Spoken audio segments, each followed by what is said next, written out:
Good morning. આજે આપણે સર્વિંગની અંદર વાત કરીશું અલગ અલગ ડેફિનેશન્સ એટલે કે terms and levelling. Okay, levelling અને કન્ટુરિંગની અંદર આપણે વાત કરીશું ડેફિનેશનની. તો ડેફિનેશન અહીંયા મિસ્ટેક છે, યુઝ આવશે.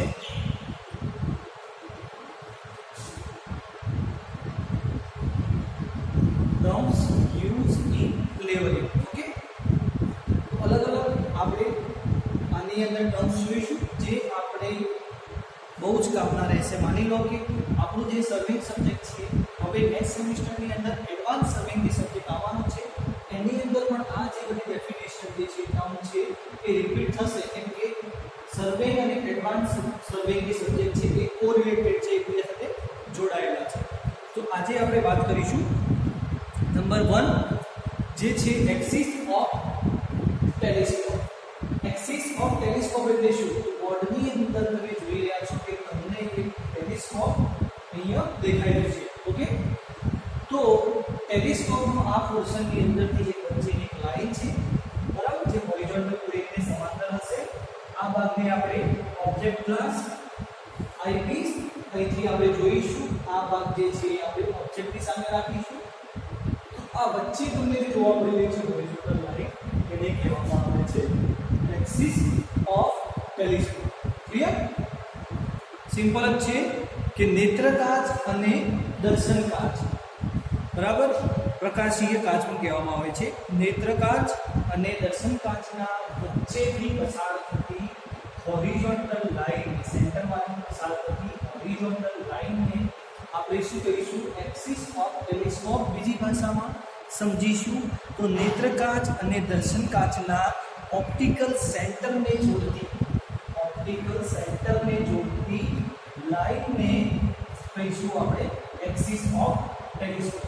બરાબર, ડેફિનેશન એક તમને સમજાઈ ગઈ, બરાબર. એને ઘણી વખત ડેફિનેશનની ભાષામાં પૂછાઈ શકે છે કે ટેલિસ્કોપની અક્ષ માટેની વ્યાખ્યા જણાવો, અથવા તો what is a telescopic axis. Okay, next જોઈશું આપણે જે છે લાઇન ઓફ કોલિમેશન અથવા તો line of sight. Line of collimation અથવા તો લાઇન ઓફ સાઇટ, બે આના નામ છે. બંનેનું કામ એક જ છે, ડેફિનેશન પણ એક જ થશે, પરંતુ આના આ ફિગરમાં આપણે થોડો ઘણો ચેન્જ લાવીશું. તો ઓકે, તો અહીંયા આપણે વધારાનો એક પોર્શન એડ કરી દીધું છે. ફિગરમાં તમે જોઈ શકો છો, એને આપણે કહીશું ડાયાફ્રામ. બરાબર, એ થશે. શાના માટે આપણે એનો ઉપયોગ કરીશું?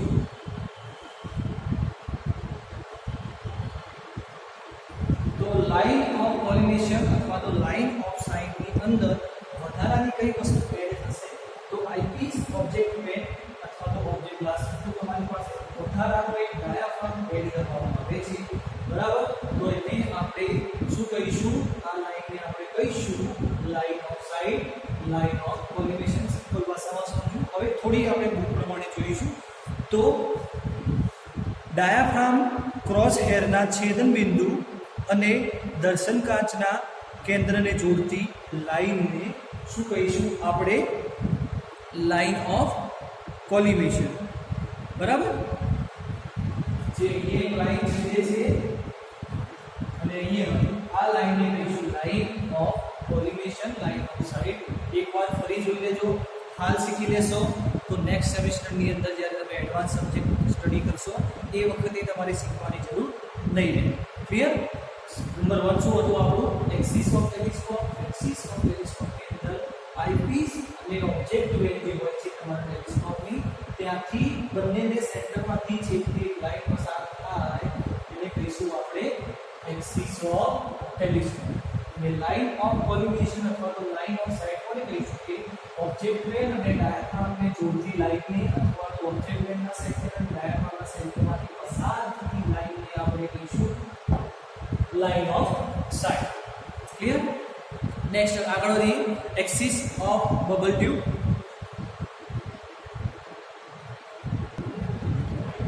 હવે આપણે આગળ વાત કરીએ તો એક્સિસ ઓફ બબલ ટ્યુબની અંદર આપણે જોઈએ તો બબલ ટ્યુબ તમારા ઇન્સ્ટ્રુમેન્ટ ઉપર આપેલી હશે.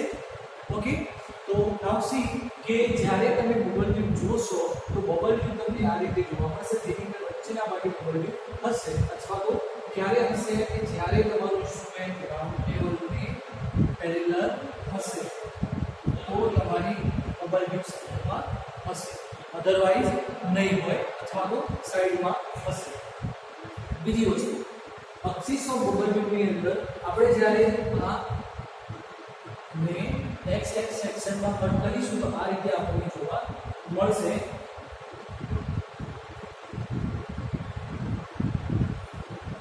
કે નીચેનો એક ભાગ છે, ઉપરનો એક આ કર્વવાળો ભાગ અને વચ્ચે છે બબલ ટ્યુબ.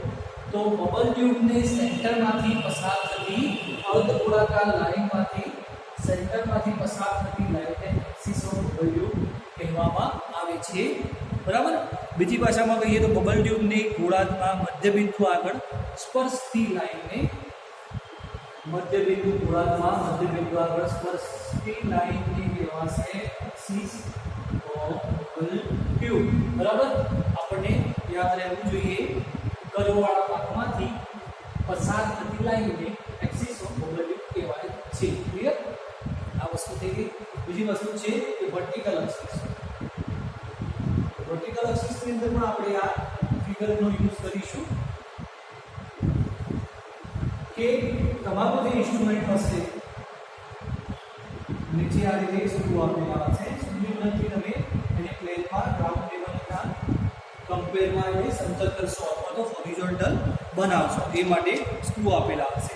તો જ્યારે બબલ ટ્યુબનો સેન્ટરમાં લાવવાનું હોય તો બે પ્લેટ આપણને આપેલી હોય, અપર પ્લેટ અને લોઅર પ્લેટના વચ્ચે બે સ્ક્રૂ હોય. સ્ક્રૂને તમે ક્લોકવાઇઝ ડાયરેક્શનમાં ફેરવશો, બંનેને સામસામે, એટલે કે આપણે આ ક્લોકવાઇઝ તો સામેનો એન્ટી ક્લોકવાઇઝ, આ તો બંનેની અંદરની તરફ કાં તો બંને બહારની તરફ રોટેટ કરવાના છે, ક્યાં સુધી કે જ્યાં સુધી તમારી બબલ ટ્યુબ સેન્ટરમાં ના આવી જાય ત્યાં સુધી આપણે એને રોટેટ કરીશું. બરાબર. તો આ જે લાઈન બનશે તમારી, આ છે એક્સિસ ઓફ બબલ ટ્યુબ જે જોઈ ગઈ. તો આ જે લાઈન છે એને કહીશું આપણે વર્ટિકલ એક્સિસ. બરાબર. શું થશે? Vertical axis. આ થશે તમારી બબલ ટ્યુબ લાઈન અથવા તો axis of bubble tube. Clear?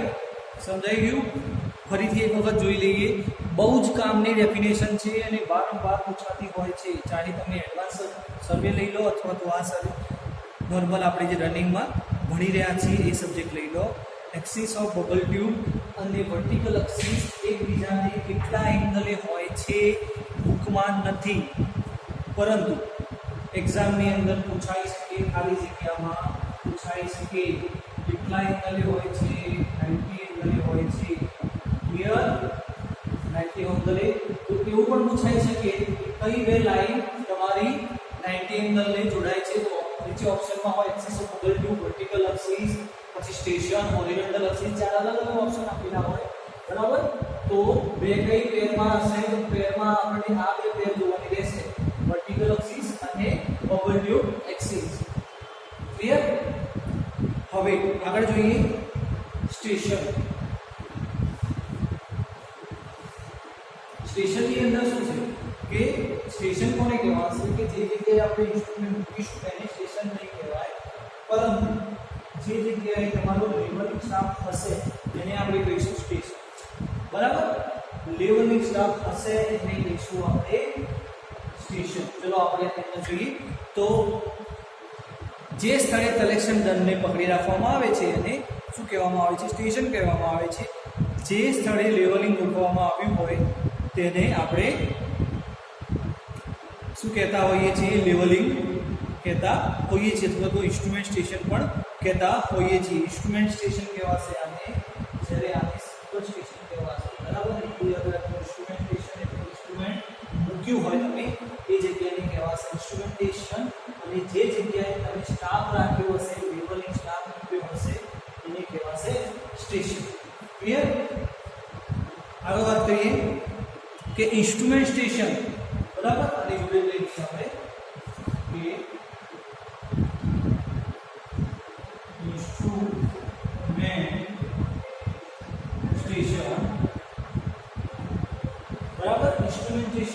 કહેવાશે.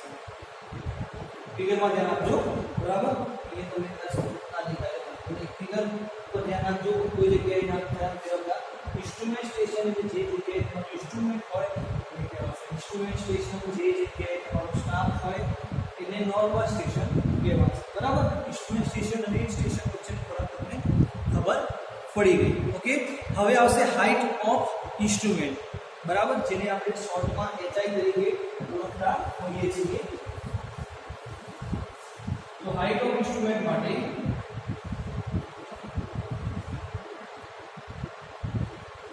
તો ઇન્સ્ટ્રુમેન્ટ સ્ટેશન કોને કહેવાશે, બરાબર. આ છે ખાલી સિમ્પલ. ઓકે, ઇન્સ્ટ્રુમેન્ટ સ્ટેશન આપણું પતી ગયું છે. હાઇટ ઓફ ઇન્સ્ટ્રુમેન્ટ કોને કહેવાશે? તો હાઇટ ઓફ ઇન્સ્ટ્રુમેન્ટ એટલે કે ઇન્સ્ટ્રુમેન્ટની હાઇટ. સિમ્પલ ભાષામાં આપણે જો એના નામ તરફ જઈએ તો ઇન્સ્ટ્રુમેન્ટની હાઇટ એટલે કહેવાશે હાઇટ ઓફ ઇન્સ્ટ્રુમેન્ટ, બરાબર. તો જે જગ્યાએ ઇન્સ્ટ્રુમેન્ટ મૂક્યું હશે એની જેટલી ઊંચાઈ હોય એટલે કહેવાશે હાઇટ ઓફ ઇન્સ્ટ્રુમેન્ટ. પરંતુ કેલ્ક્યુલેશન તરફ જઈશું આપણે તો આપણને જોવા મળશે કેલ્ક્યુલેશનની મેથડ પ્રમાણે. તો માની લો કે રિડ્યુસ લેવલ આપણું ફિક્સ છે 100 RL. રિડ્યુસ લેવલ મેં તમને પહેલા પણ કીધું હતું એ છે 100. તમારી હાઇટ છે 1.50. ક્લિયર? તમારું રિડ્યુસ લેવલ 100 છે અને 1.50. તો બંનેનો થશે સરવાળો, તો આન્સર થશે આ થશે તમારું HI, બરાબર. HI કેટલું થશે 1.50 પ્લસ 100. રિડ્યુસ લેવલ તમારી હાઇટ ઓફ ઇન્સ્ટ્રુમેન્ટ કાઉન્ટ કરવાની હોય એ વખતે કરવામાં આવે છે. એટલે રિડ્યુસ લેવલ તમારું 100 છે, બરોબર. એપ્રોક્સિમેટલી કોઈ જગ્યાએ નામ કરો આપણે 100 થતી અને ઓન સાઇડ આપણે કામ કરતા હોઈએ છીએ. તો 100 પ્લસ જે હાઇટ છે એટલે 1.50 હાઇટ ક્યાંથી મળશે? અહીંયા આપણે સ્ટાફ મૂકીશું. સ્ટાફ ઉપર આપણને જે ટ્રેડિંગ મળશે એ હાઇટ મળી જશે. નીચેની આપણે આપણે જે હાઇટ RL છે એ ફિક્સ જ છે 100 લઈ લઈએ. તો બંનેનો સરવાળો કરીશું એટલે મળશે આપણને HI.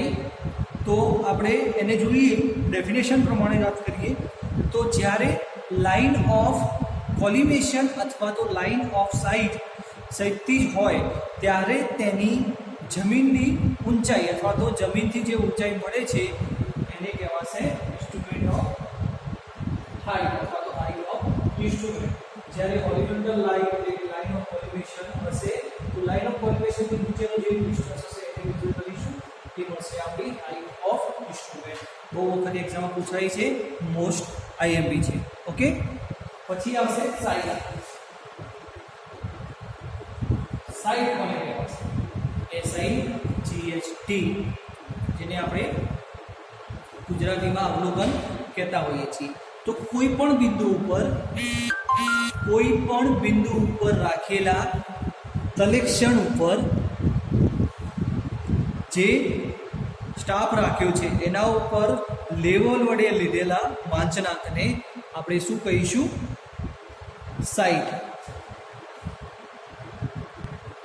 બરાબર. ફરી સમજીએ કે કોઈ પણ બિંદુ ઉપર રાખેલા તલેક્ષણ દંડ ઉપર લેવલ વડે લીધેલા વાંચનાંકને કહેવાશે સાઇટ. સાઇટ એટલે કંઈ ખાસ નથી. જ્યારે તમે ઇન્સ્ટ્રુમેન્ટ મૂકશો સાથે રાખશો લેવલિંગ સ્ટાફ અહીંથી બાયસેક્ટ કર્યા પછી જે પણ રીડિંગ તમને જોવા મળશે એને કહીશું આપણે સાઇટ. ક્લિયર?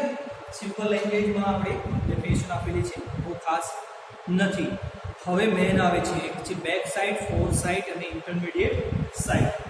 તો અહીંયા આપણે જો બોર્ડ સાફ કરી દઈશું કેમ કે મોસ્ટ IMP છે તો એના ઉપર તમારે વધારે ધ્યાન આપવું પડશે અને વ્યવસ્થિત સમજશો તો જ તમને ખબર પડશે. ઓકે, શું છે બેક સાઇડ?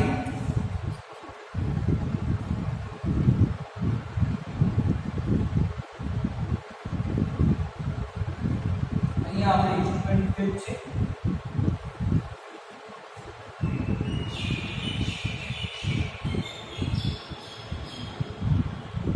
બરાબર.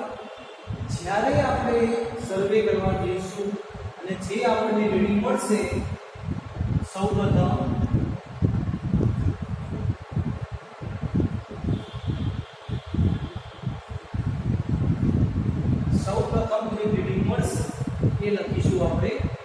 બેક સાઈડ એટલે કે ફર્સ્ટ રીડિંગ માની લો કે આપણું પહેલું રીડિંગ છે x સ્ટાર ઉપરનું વાંચન મળશે આપણને x પહેલા ખાનામાં હવે એના પહેલા આપણે કન્ટિન્યુ કરીશું અમુક ડિસ્ટન્સ સુધી પછી આપણને આગળનો પોઈન્ટ દેખાતો નથી તો માની લો કે બીજી વખતે આપણે સ્ટાફને અહીંયા મૂકી આ છે a પોઈન્ટ આ છે b પોઈન્ટ પર સ્ટાફને મૂક્યા પછી આપણને રીડિંગ મળ્યું એવું લેવાનું રહેશે આપણે ઇન્ટરમીડિયેટ સાઈડમાં બરાબર વચ્ચે લખીશું જે થશે આપણું y બરાબર y કેમ લીધું માની લો કે આપણે અહીંથી શરૂઆત કરી છે શરૂઆતનું પહેલું લેવામાં આવશે ફર્સ્ટ ની એટલે કહેવાશે બેક સાઈડ તો એનું જે રીડિંગ આવ્યું એ x હતું પછી વચ્ચે ઘણા બધા રીડિંગ લીધા પછી આપણે શું થયું કે એક નેક્સ્ટ લેવલે જવા માટે આપણને પોઈન્ટ દેખાતો નથી બરાબર અથવા તો આગળ કોઈ ઓબ્જેક્ટ છે એના કારણે આપણને નેક્સ્ટ લેવલ તો દેખાતું નથી માપ તો આપણે શું કરીશું ઇન્સ્ટ્રુમેન્ટની જગ્યાએ નીચે પાડી અને અહીંયા લાવી દઈશું બરાબર ઇન્સ્ટ્રુમેન્ટ અહીંયા લાવી દીધું આપણે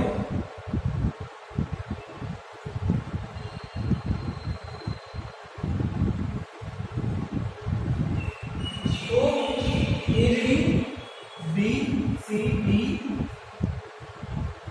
E અને F એનું જે રીડિંગ હતું એ x પહેલા નામ લખ્યું માની લો કે આપણે x રીડિંગ લખી દીધી બરાબર B C D આપણને દેખાય છે પછી આગળનું દેખાતું નથી શું કરીશું ઇન્સ્ટ્રુમેન્ટનું સ્થાન આપણે ચેન્જ કરીશું બરાબર ચેન્જ કર્યું એનું જે રીડિંગ આવશે એ આવશે આપણું ફોર સાઈડ લાસ્ટ રીડિંગ જે હશે એ આપણું આવશે ફોર સાઈડમાં અને શરૂઆતની અને લાસ્ટ રીડિંગ વચ્ચે જે પણ માપ આવે જેટલા પણ પરિબળ એનું માપ આવશે આપણું ઇન્ટરમીડિયેટ એટલે કે વચ્ચેનું જે માપ હશે ઇન્ટરમીડિયેટમાં આવશે તો આપણે લખી દઈએ અહીંયા B અહીંયા C જે D છે D પછી આપણે ઇન્સ્ટ્રુમેન્ટ બદલ્યું એને કહેવાશે CE ચેન્જ પોઈન્ટ તો એ થશે આપણું બરાબર આ રીતે ટેબલ બનશે બરાબર જે આપણે બોર્ડમાં જોઈ રહ્યા છીએ તો આપણી ડેફિનેશન શું છે કે બેક સાઈડ કોને કહેવાશે કે જે શરૂઆતનું રીડિંગ લેવામાં આવે છે એને શું કહીશું આપણે બેક સાઈડ ક્લિયર लेवलिंग ગોઠવ્યા બાદ bn કે અન્ય જાણીતી ઊંચાઈ વાળા બિંદુ પર રાખેલા કલેક્શન દંડનું સૌપ્રથમ અવલોકન લેવામાં આવે છે એને કહેવાશે બેક સાઈડ ક્લિયર પછી છે ફોર સાઈડ તો ફોર સાઈડ કઈ થશે કે આપણે જે લાસ્ટ રીડિંગ લીધું છે એને કહીશું આપણે ફોર સાઈડ તો ફિગરની અંદર આપણું લાસ્ટ રીડિંગ કયું છે ફિગરની અંદર આપણું લાસ્ટ રીડિંગ કયું છે ડી ને લખીશું આપણે ફોર સાઈડ ક્લિયર ફોર સાઈડની ડેફિનેશન શું થશે કે after your complete surveying work or after your complete day work અથવા તો એમ પણ કહી શકાય કે જ્યારે તમને નવો પોઈન્ટ દેખાવામાં તકલીફ પડતી હોય તો એ સમયે તમે તમારા ઇન્સ્ટ્રુમેન્ટની જગ્યા બદલશો અને નવો પોઈન્ટ સ્થાપિત કરશો તો જે લાસ્ટ રીડિંગ હતું એને કહીશું આપણે ફોર સાઈડ બરાબર ફોર સાઈડની વાત સમજી ગયા તમે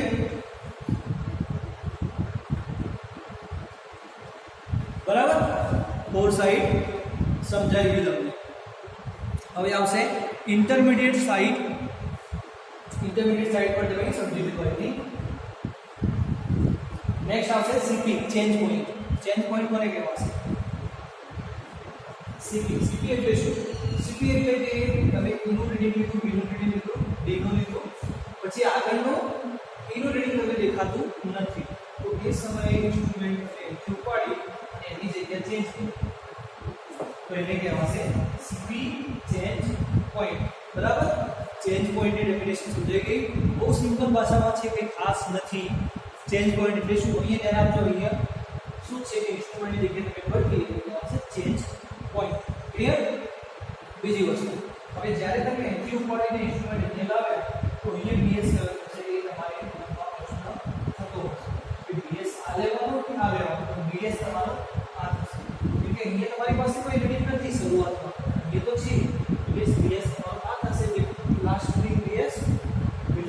અહીંથી આવશે, પછી વચ્ચેના જે પણ પોઈન્ટ હોય માની લો કે E અને આગળ F, અને જો પછી તમે ચેન્જ કરો તો અહીંયા G આવી જશે. તો આ રીતની અલગ અલગ ડેફિનેશન આપણને આપેલી છે, એ આપણે સમજવાની હતી. બરાબર, જે આપણે જોઈ લીધી.